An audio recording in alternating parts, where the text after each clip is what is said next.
We're starting. Lakefront Empire Unpacked, Yeah. episode 1, unpacking 3 episodes where you got one local real estate agent, one jackass. Oh, Oh, we both. who's yeah, right. And we are going to talk about we're going to give you the lowdown on everything that we're watching on these shows, maybe some of the behind the scenes, some of the inside information on the real estate, information about the areas, and really anything you need to know about the Lake of the Ozarks, because it is an area that you live full time. I live part time. I'm moving there full time eventually, and we do a lot of media services in the Lake of the Ozarks area. So, Ramsey, who the hell are you? I'm Ramsey, Ramsey Stewart, real estater. I don't know if anybody's seen that video, but I'm a realtor, but I like to go by real estater. So just something a little fun with that. But I actually I have a place at the 35-mile marker on Lake of the Ozarks. Some of the folks might have seen me in some of the other videos, but I'm excited because we're going to break down Lakefront Empire, and we're going to talk about all the fun things we've seen on the show, give some real life examples of Lake of the Ozarks. We'll even talk about specifically the properties and what they sold for, kind of where they're located, what you can do around them. And I think most importantly, we're going to get to give you a feel of what they showed on the show and what actually happened. Yeah, I like that. So should we rewind the clock? We just got done watching episode 3. Anybody who follows this channel, Lake of the Ozarks Lifestyle, knows that I'm very partial to a home that was in episode 2. So we'll get to all of that, but let's start with 1. So Ramsey, kind of unpack that for us. So on episode 1, they kind of broke down or introduced us to the real estate agents that were going to be part of the show. So you've got Peggy Albers, you got the Farrell brothers, Justin and Jonas, and then we also will be seeing some of Sierra Grind. We didn't see her till episode 2. And then there's a couple of other agents that are new to the lake and trying something a little different. I think we finally actually saw a new agent in episode 4. So we could talk, episode 3. So we could talk a little bit about that. But episode 1 was kind of cool because, like most shows, they're breaking down and kind of building up what they're doing. And I think the key takeaway from the first show was the agents that are featured are all legacy agents, I think is kind of the term they're using. Peggy's family was in the real estate business prior, and the Farrell brothers, their parents owned a brokerage at the lake. Sierra, her mom and her dad were real estate agents as well. So we're getting kind of a backstory and building up these characters and kind of what they've been through. The crazy thing, and I think one of the things that you'll see in each episode, we've already seen a little bit of that, but Peggy's backstory, and she's got one. So I'm anxious to kind of see additionally how they reference that and things they talk about. So, all right, yeah, go ahead. No, I didn't want to pile on there, but I wanted to ask you: do you have a personal relationship with any of the agents on the show? So I've talked to Peggy a handful of times about different properties. Sierra, her and I have almost done a deal together, and then the Farrell brothers I've seen at one thing. They're very involved in local real estate in Missouri and national real estate associations and different things. So I've always seen those folks really be leaders in the real estate community. So Have we as we unpack these agents real fast? You've got in the 3rd episode, you just had the Gerardo Cornejo. mhm. Have we seen Amanda Smith in any of the episodes yet? Nope, we have not seen Doesn't Amanda. Yeah, and I'm not gonna call a spade here, but I think there's some strategic positioning of certain agents here that didn't necessarily make a whole lot of sense from an experience or historic standpoint as far as their experience at the lake, but maybe for other reasons. I think you know where I'm going there. Yeah, and I think it's going to be cool to see him kind of build out that character arc and show what they're doing. And again, this was the first season and the first time, the Lake of the Ozarks in the past few years has had some national headlines. It kind of kicked off with the show Ozark, Jason Bateman, Netflix, all that stuff. And then COVID came around. And of course, COVID and the fact that a lot of people joke that that COVID didn't exist at Lake of the Ozarks. So that brought some. And now this is the first time, to my knowledge, that reality TV has ever planted their flag at Lake of the Ozarks. There's been some pilots. There's Okay. been multiple pilots. I don't know if anything ever came to fruition, because there was one with the bar down in the Big Niangua, Naughty Fish. Naughty Fish. Yeah, Yeah. Yeah. I yeah, was just down there the they other were day. associated. Yeah, they were associated somehow, and then They were there on was a Bar pilot. Rescue. Bar Rescue. Is that and there was something else too. I don't know what it was, and I don't know that it ever came out. But then this past summer they were doing something with Encore, and I don't know if it had to do with this, but there was something at Encore for some reality TV pilot. I don't know what it is. So I think the national industry in this regard has got their eyes on our market for that reason, obviously. I think so. And I tell clients this a lot. Like, the thing about Lake of the Ozarks is literally there is every demographic you can imagine, which gives it this unique kind of culture feel. I mean, we've talked about it before, you and I have, like, you've got hog farmers, you've got CEOs, you've got entrepreneurs, you've got 9 to 5ers, you got remote work, you got retirees, you got college age kids, you got literally every slice of life is here. And I think essentially these shows and things like this can get more bang for their buck with this kind of demographic. So it's been Yeah, cool to see. yeah, 100%. Well, let's get into season one. So, talk to Episode us one. about the properties. Yes, Okay. season one, episode one. Thank you. So episode one, there was a fairly local couple looking for kind of that entry level, affordable lakefront home. They had the big, I think it was a skater boat. Um, they actually, I believe, are business owners at the lake, Waves and Wheels, or there's some connection there. So we had those folks, and then we had the middle-aged couple that were looking for their first lake home from Kansas. They were from Kansas City, I believe, or up that Yeah, way. yeah. Drove a G wagon. So, Wasn't and that the chiropractor or something yes, like that? chiropractor. That's it, exactly. And so we got a little bit. It was kind of cool because we got both. We got the high end luxury, and then we got the entry level starter kind of middle of the road lake house. So it was kind of cool. Um, they never actually told us what those particular buyers purchased. I did some research though, and I don't believe that well, we know that the younger couple did not purchase the house that they made an offer on. We'll talk a little bit about that. And we know that the chiropractor, I don't believe they purchased the nice home that was like listed at 2.5 million, because it actually sold for, I believe it was 2.520, and it's now an Airbnb. So, Hmm. so yeah, 2.5 on that one. I even noticed they had $100,000 allowance for a dock on that one, because that was one of the things they talked about was $2.5 million home and no dock. So the Well, 100 buyers grand's not 100 grand's not enough.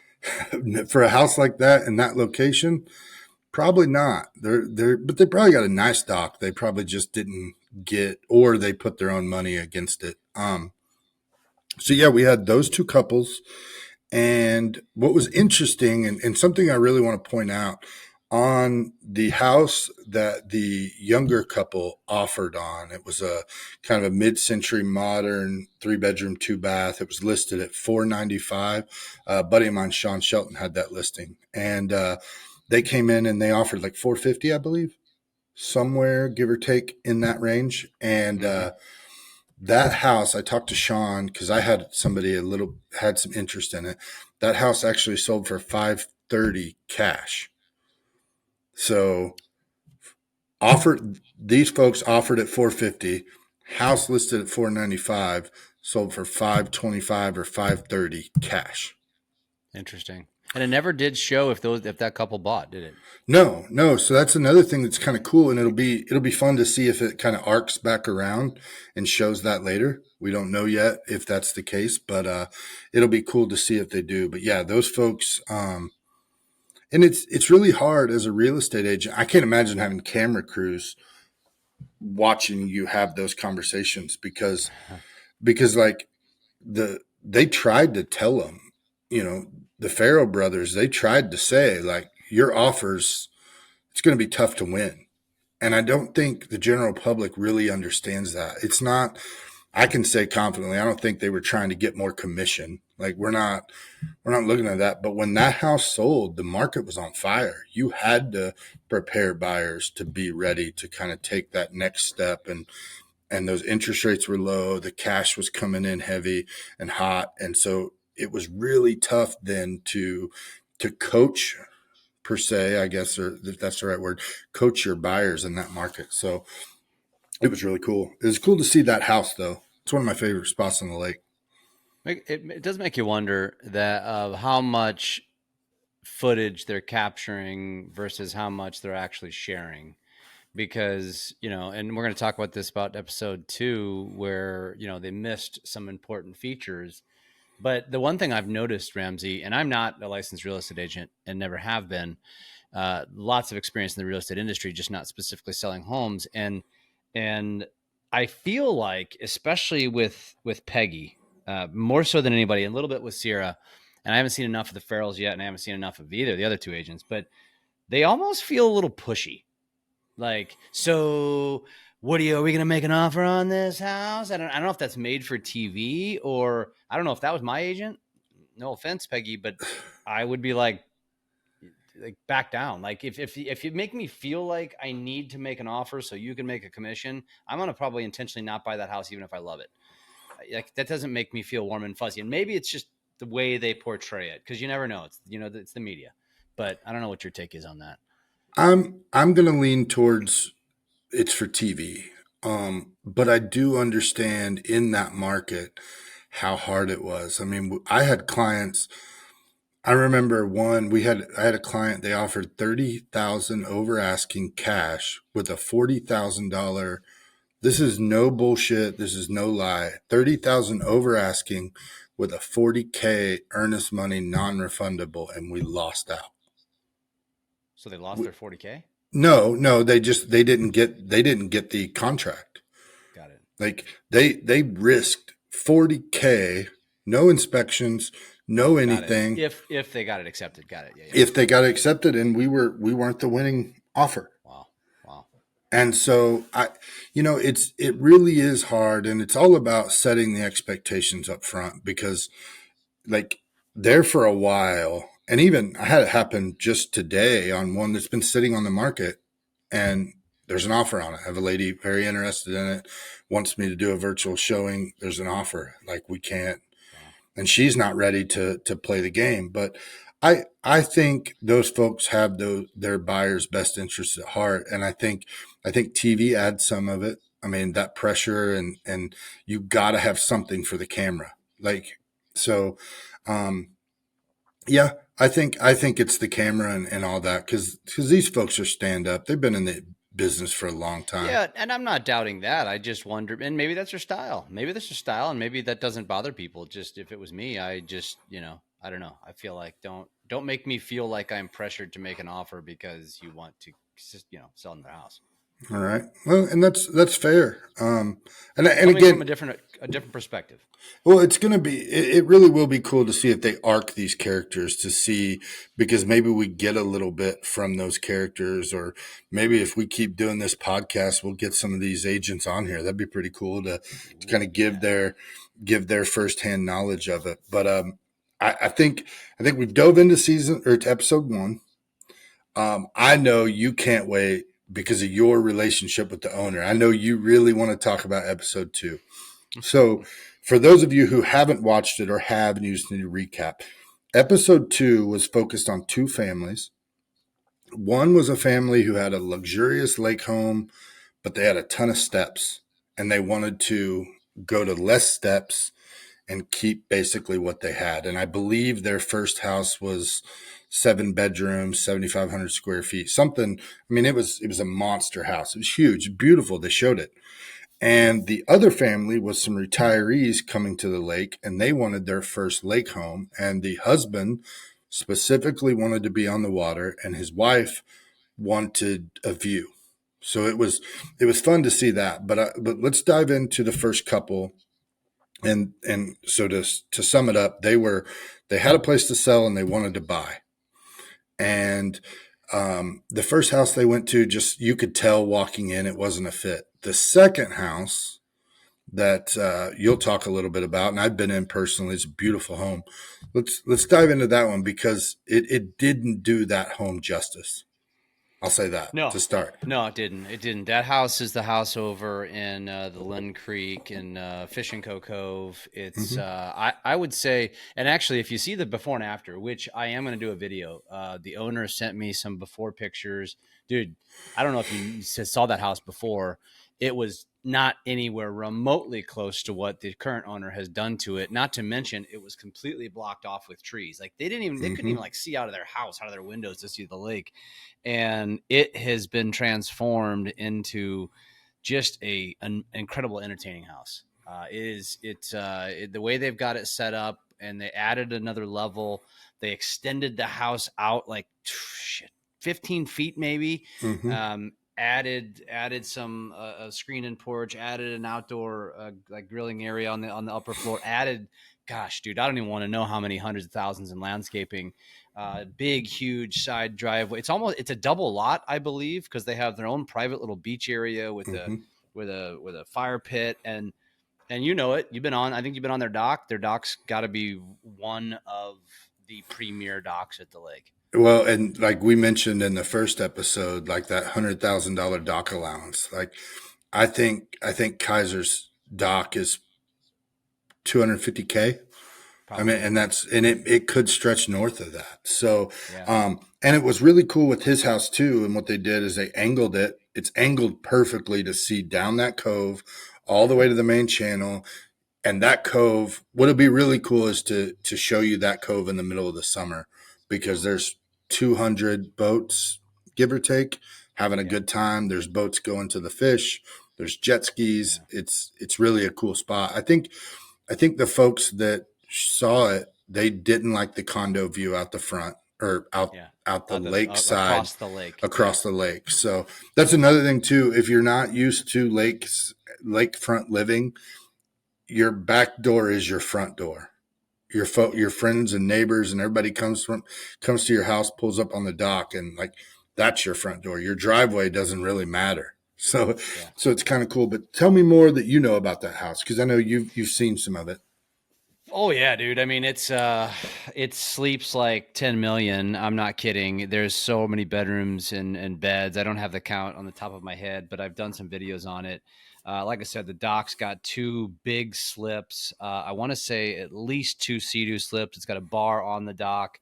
They've got a Murphy bed in the basement that just jumps out at me, and then there's also a loft area with two other bedrooms up there. So it's just it's an incredible house, and I think the thing that you just mentioned that I will point out about lake homes, when you first go to the lake and you drive up to a home, the view, the look of the home from the street versus the view of the home from the lake are typically night and day. You'll Mm. drive up by car and be like, okay. You come up by boat, you're like, holy shit, this house is way bigger than I realized. Right. It's a lot of it has to do with the terrain. Obviously, they're higher up on the driveway side and lower on the lake side, so they've got to essentially make a skyscraper on the lake side. But it is really cool. And that house is actually one thing about it is it's got a relatively flat driveway. Heck, it's got like almost that circle drive kind of thing in the front. Yeah, So, yeah, yeah, and they yeah. It's didn't. a. Go ahead. Sorry. I was just gonna say it's an incredible house. I'm partial to it.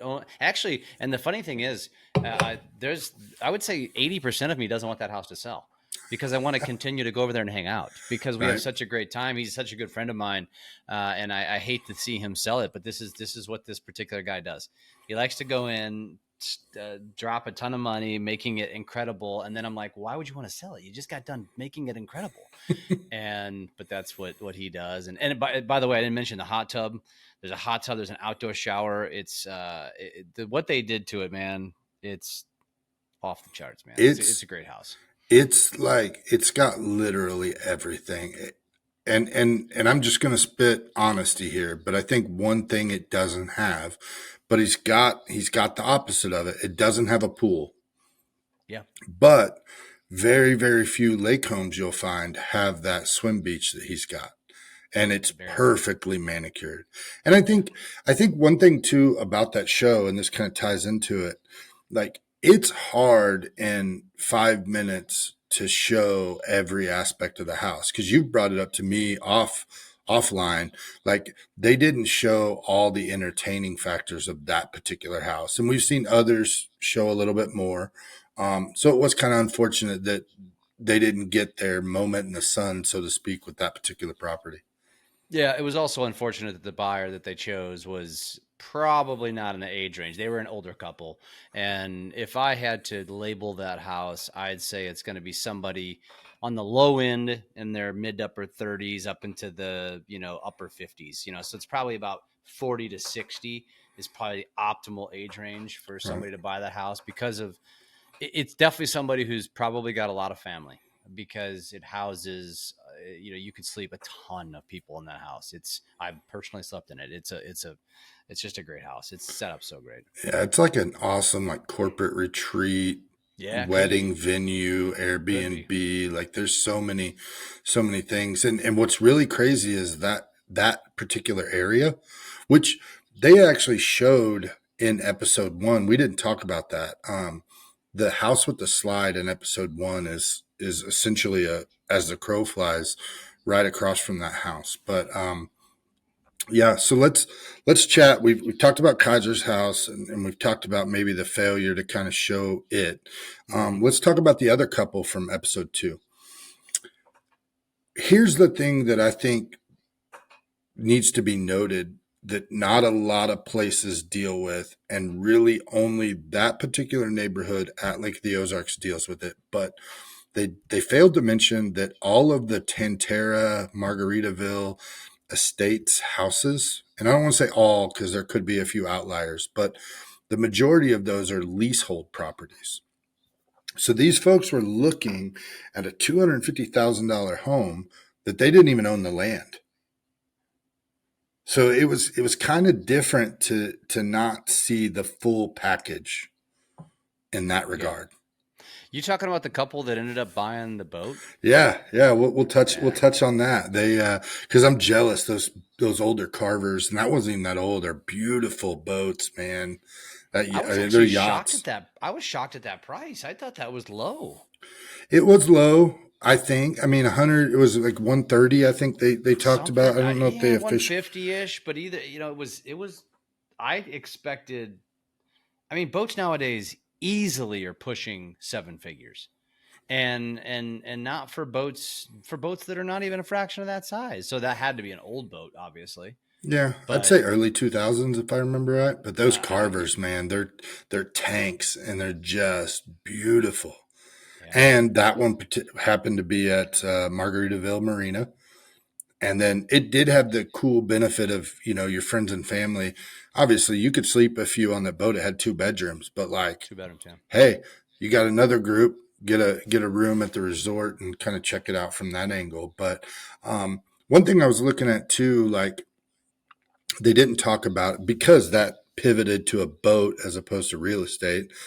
They didn't talk about like what those marinas rent for on an annual basis, and I've seen them anywhere from like 3 grand. It's probably about the lowest you could find for pretty bare for as high as like 10 grand a year for to lease a slip. There's actually a few that you can buy the slip and you do an HOA just like you would a property, which is kind of cool too. But they're all inclusive: bathhouse, laundry, swimming pools, That's electricity, that's internet. for that's for that 10 grand. So is to Yeah. say Yep. that actually surprises me that it's that low. To be honest with you, that seems low to me because you're effectively renting the land, Right. And then when you think about it, that's less than $1,000 a month, and you're on the water, and you Right. have all these amenities that come with it. That's actually It's not pretty terrible. reasonable. And there could be Yeah. some more. Like I said, I don't really dive too much into that side of it. But I That was will. Peggy on that one too, wasn't it? Yeah, Peggy Yeah. introduced those folks. So let's. I think we've wrapped up season or episode 1 and episode 2. Let's talk about 3, the one that just aired. It's fresh on our mind. I know you watched it. Kind of set the stage for episode 3. Yeah, I mean, obviously the one couple who was Peggy's again, Peggy. So she's getting. I'd say Peggy and Sierra are dominating the airwaves so far. The Farrells kicked it off, and now it's been the two ladies ever since. But she had a couple that was the banker who gave her her first job out of After, prison. yeah, Yeah, which is cool. It's got a cool story, cool plot line. It was actually funny to kind of watch because the first home, which we probably should talk about, which is in Old Kinderhook, which is near and dear to my heart. I got married there, and we're building a house there, and it's the castle. And everybody who knows Old Kinderhook knows exactly what we're talking about. There's this castle that sits up on a hill. The downside is it's up on a hill. Yeah, right. incredible views, but you're not a stone's throw from the lake. You definitely have to drive a car or a golf cart down to the lake, which they do have docks. But man, what a house! And we were, I didn't get to hear a lot of the commentary because you and I were chatting. But I don't know. What do you know about that house? Have you been in that house before? That's one I haven't been in. I've watched it being built. I've got some friends, of course, you being one of them, but other friends from my hometown that have property in there, and it was cool to be watched being built. I mean, and it is every bit of a castle. I mean, it is a castle at Lake of the Ozarks, up on top of a hill. So if you drive into Old Kinderhook, you see it. If you boat by Old Kinderhook, you see it. It's and I Had a think they had a basketball court in it. yeah they do weddings and stuff now too. Yeah, It's yeah. I don't remember, and I should have looked this up, but I don't remember if it's sold when that listing was active. Speaking of that listing, it's been really cool because we'll talk about it in a minute. But the Swift group, those a couple of their listings have been featured in there, and that at the time I believe they had the castle listed. So I know those folks are doing some pretty cool stuff, and it's good to see them get a little credit on the show. So. Yeah, yeah. Well, I'm surprised they don't have more FaceTime on the show. And I think anybody knows who that team is, you know exactly what I'm talking about. They're good. They're made for TV, Ramsey. They're And made for and TV. I won't even touch on that side, but I'll talk a little bit about their production. I mean, Mike and Clara and that team have grown that from Mike and Clara to now I believe there's 7 or 9 of them, and their numbers and what they're doing and their marketing is amazing. So it's pretty cool to see. It's someone I look up to on that end of stuff because they're really starting and doing they're influencing the market a lot down here, and it's pretty cool to see Yeah, they're because disruptors, man. They're disruptors. for sure. So now we'll go on the castle. Those folks didn't Mhm. like that one. They ultimately wanted to be on the water. The husband said it multiple times, and I can't at all. Peggy's doing exactly what I would have done in the situation. Like until people say they want to be on the water, they want the water, gotta be able to pour my beer out in the water. Like, but I've had a handful of clients that you're like, hey, like we've looked at everything on the water and it's not fitting your needs. Let's go check out this off water because you get literally the best of both worlds. I mean, for $6 million, you should have everything, but having that, community boat dock and a golf cart ride to your dock, some folks actually, once they get there and they think about maintenance and all the things that go with living on the water, they're kind of like, oh, this isn't a terrible idea after all. So Yeah. ultimately they went a different direction. We don't know what direction because they didn't end up buying any of the properties they saw in episode 3, but it is something that you you kind of struggle with. And I think too, like speaking while we're talking about Old Kinderhook and kind of that area, that's kind of, I know we've talked about it in some other videos, but that's kind of that diamond in the rough, get a world that you don't know exists, but exists. And we're starting to see more commercial activity over there and kind of having some recreation on the Big Niagara. It's kind of cool. Yeah. Yeah. I mean, I'm partial to it. It's, if you want the busyness of Osage and Lake Ozark sunrise, then you may not love it. But I think Camdenton is as we've talked about in other episodes of our own shows, I think it's the best town at the lake in terms of diversity of things to do. It's got the concert venue. It is a little bit off the beaten path, but not far. You're 20 minutes to Osage, and so it's I don't know. It's again, I'm partial. And also, Kinderhook is, I would confidently say, the best public course of the lake, pretty much hands down. Oh yeah, for sure. Portachima's might be the best course. I've never played it, but it's private, so you can't get on it. And Kinderhook's, I think Kinderhook might be one of the best public courses in the state.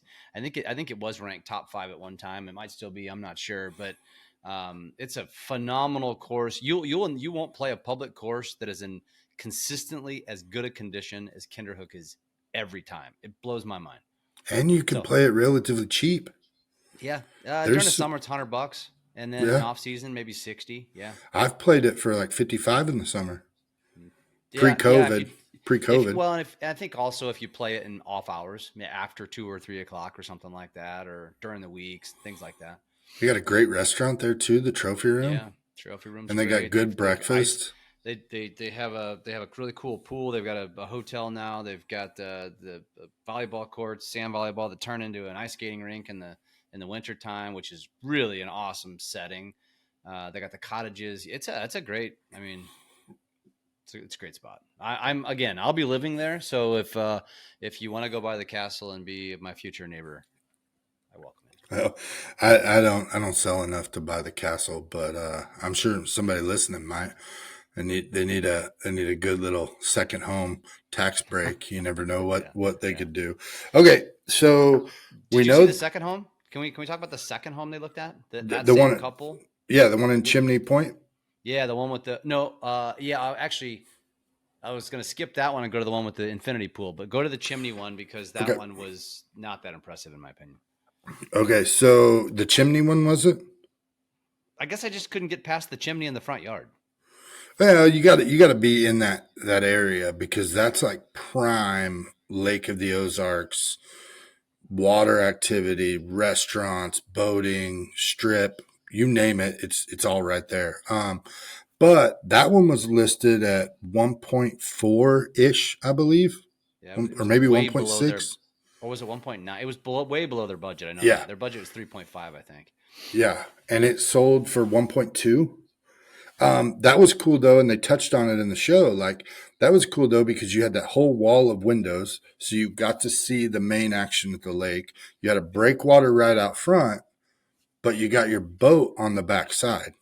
Yeah, which is for the best, especially in that location. But again, it was another another thing that those folks, they wanted on the water, and they were going to do what they can. Okay, yeah, so then she actually didn't show them any houses with a dock that he could just walk out onto yet. Yeah, no, right, because the infinity pool didn't have a dock either. And that one, yeah, I looked that one up too. That one sold for $2.625 million. Where was that one at? Portachima. Was that Portachima? Okay. Yep. Yeah, that was a great house. That was a cool house, and the setup was cool. The infinity pool was cool. There was everything about it, other than the fact that you'd have to put $250,000 into a dock and a breakwater. Yeah. But if you want to be in that location and you want to be on the water, and that kind of goes into another thing, and it was cool because Sierra kind of mentioned it when she was showing that younger girl property. So we had 2 different kinds of buyers in another episode. So we're seeing a little bit of a theme here. You're seeing ultimately high-end luxury, second home, retired, disposable income, and then we're seeing people who are just starting at the lake. And so it is kind of cool to see that. And you can go online and all the groups and watch all the chatter about it's not the lake or it's too high here, but really it's not too high. It's getting close, but compared to what other people are paying in other parts of the country, like we're still affordable. Yeah. Some of the cheapest I did it about a year ago. It was the cheapest waterfront property in the country per square foot. Now you get the people like, well, you can't use the water 4 months a year or whatever. Well, okay. Like you can't use the water in Florida every day, 365 days a year. Yeah, so most parts of Florida, yeah. Right. So, but back to Sierra, what she talked about with that girl was the upkeep of a dock. And that's something I talk to a lot of clients about. And I'm dealing with it with my own personal house. Dock maintenance is a struggle. It's because it's expensive. You almost have to live there full time. Yeah. Because it's something that you got to keep up. Otherwise the spiders and all the things will just kind of take it over. Well, and it's like having a gigantic shop on the water that's built like a deck. Yeah. Well, and so you are seeing a lot more people upgrade because that's what she mentioned. That one had a concrete dock. Mm-hmm. I don't think the lady liked the house, right? Did I get it? The one, because that was another thing. So in episode 3, we actually got to see somebody purchase a house. So it took 3 episodes. Did they get it accepted? She did. She said she negotiated because the girl wanted to offer. She said that, but she didn't say what it ended up as. She didn't say the price, and I didn't get a chance before we got on here to look and see. But yeah, it was the first piece of real estate actually sold in 3 episodes, which I think is kind of other than the boat. And that's not real estate. So it's a little different to see that, but I think we'll see more. I think they're still developing these quote unquote characters. I mean, they're real people doing real estate stuff, but I don't know. I'll be anxious to see how it plays out because I think you have good characters in all of the agents that we've met so far. The Farrell brothers are a yin and yang type thing. They've even said it, so you get multiple personalities or multiple types of personalities across the board. And I think too, what's really cool, I've had conversations with all of them, and you really are seeing the legacy aspect of the people of these agents in particular. So let me ask you this. If you could score the first 3 episodes 1 to 10, 1 being fake and it's scripted, and 10 being this is how it is at the lake, coming from your point of view, what would you score it? I did not like episode 1. I was unimpressed. Episode 2, I was partial to my buddy, but they didn't display enough of it. I think episode 3 was actually my favorite episode so far. Maybe I'm just warming up. I think if you would have asked me after episode 1, I'd have given it a 3, and I think I would probably raise it up to maybe a 5 or 6 now.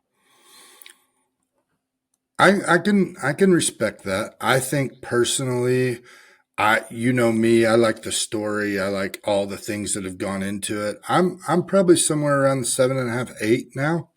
Okay. Because you'll hear agents say like, I'm on the front lines of this. Like, I'm not gonna go there, but I understand. So I'm watching it from a different point of view. Yeah. So I'm excited to see where they go. We think 11 episodes recorded so far, right? I believe so. Yeah. 11 episodes for this season. It has been really cool to know the people and know a lot of the properties. I've been in not been in all of them. I've been in more than I haven't been in. Let's say that. Seeing the areas and kind of seeing the lake lifestyle when they show the boating shots and the other things is kind of cool. It's really different. You made a video about this, but it's really cool to see something that's actually filmed at the lake as opposed to a drone shot of one particular part of the lake and then other drone shots of the lake. So it's been pretty cool. And he's referring to the show Ozark, which was not shot at the Lake of the Ozarks. The only shots were drone shots. That's it. Yeah. Lovers Leap. That was a cool drone shot, but that was one of the most iconic shots of the show. It was the ending of episode 1. Yeah. And now Lover's Leap is completely, it's not completely developed. It's cleared out. Rumor has it, one guy bought it and is putting a very modest home there and basically wants no one else to be able to build. So he just bought it all and has a nice home overlooking the lake at the Four Corners, which is, we're familiar with Four Corners. I would like to see some of the stuff they talk about be more of what goes on at the lake in those areas.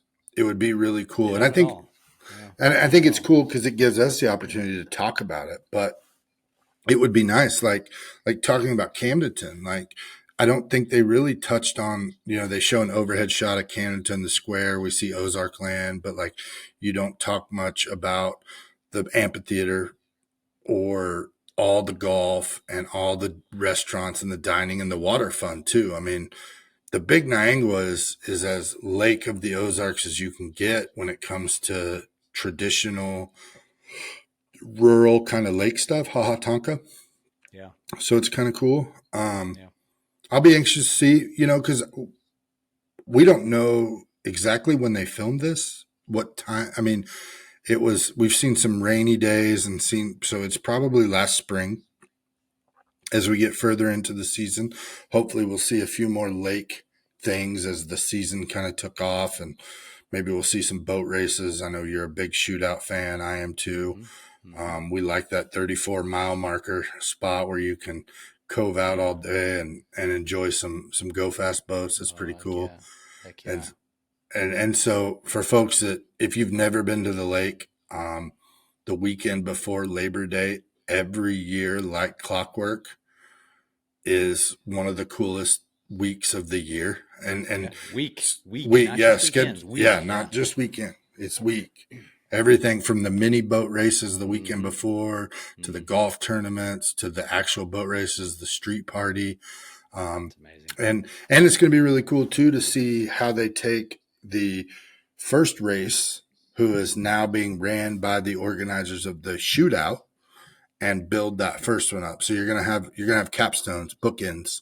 You're gonna have a race at the beginning and a race at the end. And I know they want to blow that first race up to be as much like the shootout as they can. So it's gonna be fun. If you're not familiar with this channel, go follow us on Lake of the Ozarks Lifestyle, and you literally will get a taste of the lifestyle at the lake. Everything Ramsey just described, 10x that.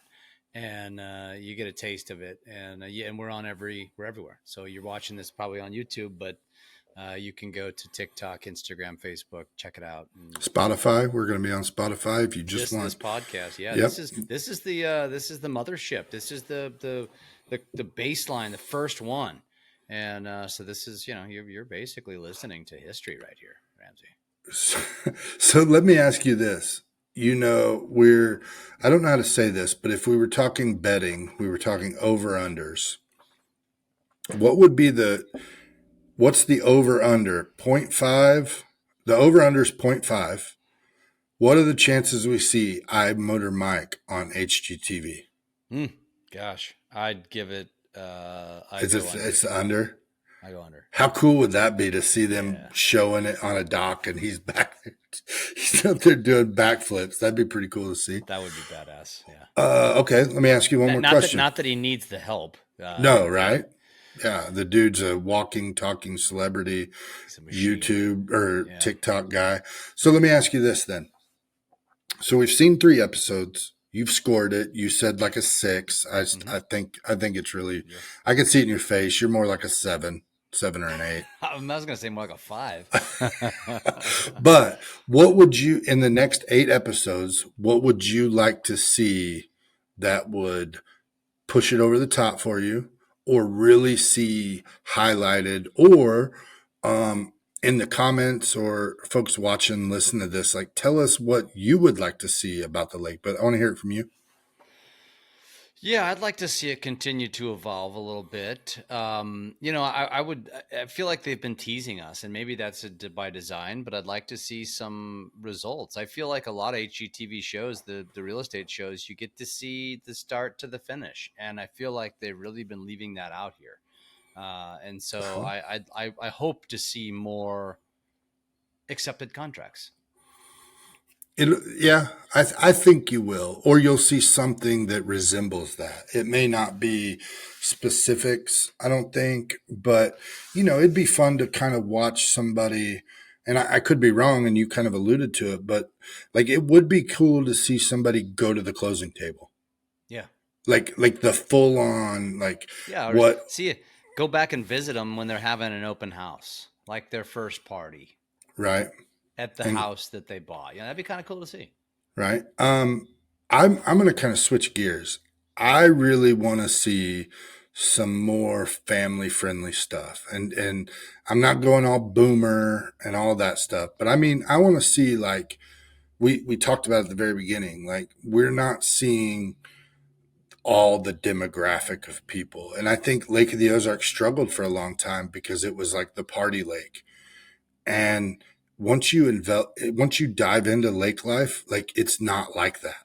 Mm-hmm. Like there's options for that. Don't get me wrong. You could go do whatever you want to do on a Saturday night, but like I mean, you take Winter, I take Greer out. Like there's some really cool. I tell people this: Party Cove used to be big. Now we have Party Coves, but they're Yeah. family friendly. Like I don't. There is still the traditional Party Cove over in Anderson Hollow, over on the in the state park, but like 99% of other coves are there's nowhere I wouldn't take my family Yeah. because you can do it. I'll even take my family to most restaurants and bars on the water. We go to the Fish a lot. I know you've been Mm-hmm. there a Mm-hmm. handful of times. The Cave. We went to the Cave on a Yeah. Saturday afternoon when it's everyone from Even a lot of the bars that have adult pools also have kid pools, like Dog mhm, Days, Margaritaville. I can think of maybe two bars that I wouldn't or couldn't take my kids to on the water. Shady Gators. That's one. What would be the other one? Backwater Jacks. Backwater Jacks. I'd go to Backwater prior to 7. It's a shit show. It's a shit show. It's fun. It's if you want to go there and be with a bunch of people having a good time that aren't children, you're gonna have a good time there. I mean, Yeah. even Redhead is not super kid friendly. They've just got that little area around the front where kids can swim. But you know Hmm. what? Let's be honest. The demographic at the lake is 50 plus, by and large, and it's there's plenty of families. You and I are living proof of that. But the money is 50 to 80. Let's just be honest. That's a fair assessment, but I don't want anybody listening to think that they couldn't bring their family Oh because gosh, no. you got places like Bear Bottom. We love Yeah, going Captain there. Ron's. Captain Ron's good Yeah. example. Mm-hmm. Reigning The champs of cave.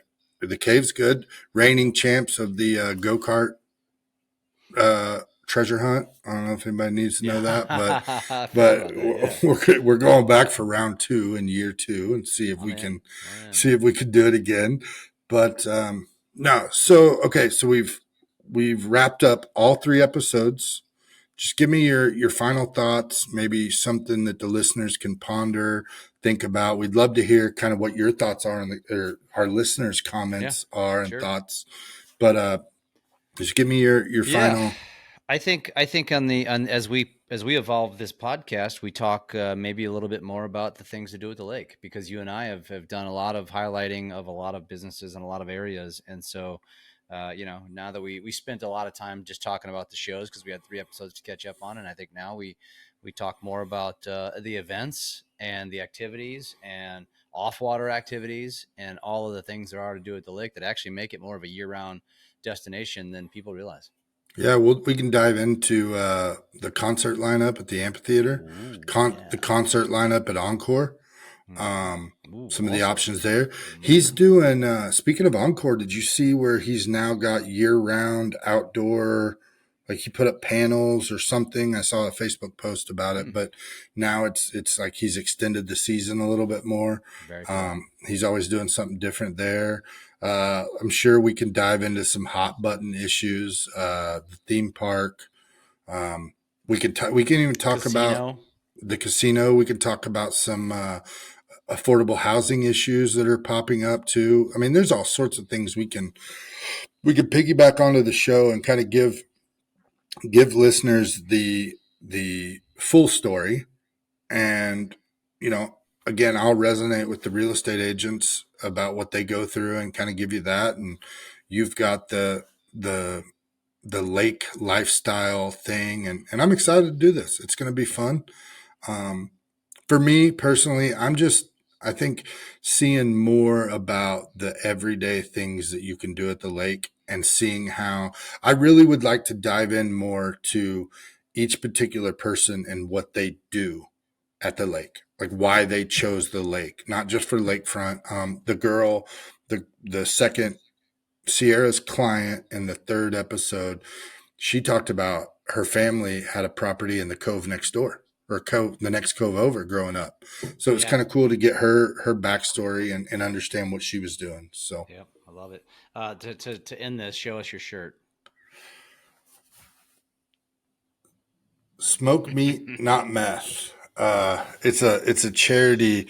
The shirt was made for a charity deal we did in Lebanon at Mel's on Madison, and the celebrity bartender donated to Lane Change, which is an organization that helps folks with addiction and recovery and stuff. So he made this shirt. You want one? Slide in the DMs or something. I can get one for $20. It's kind of cool. Smoke meat, not meth. It's appropriate for this state. Yeah, it's appropriate. Yeah, just watch Ozark and then realize that's exactly what's going on. So it's only a little bit of the truth. Okay, so I think we're done. I think we're wrapping this up. You mentioned everywhere folks can follow us and listen in, talk, communicate, like, share, all those call to action things that you're supposed to do. And when you talk about all this, regardless, we're just going to have some fun with local Lakefront Empire reactions and businesses and things highlighted at the lake. So I'm excited for this ride, man. Let's roll. We'll see you all in the next episode, which will be next week. All right. Yep. We'll see you. We'll try to get these out on Tuesdays. That's right. Talk to you soon.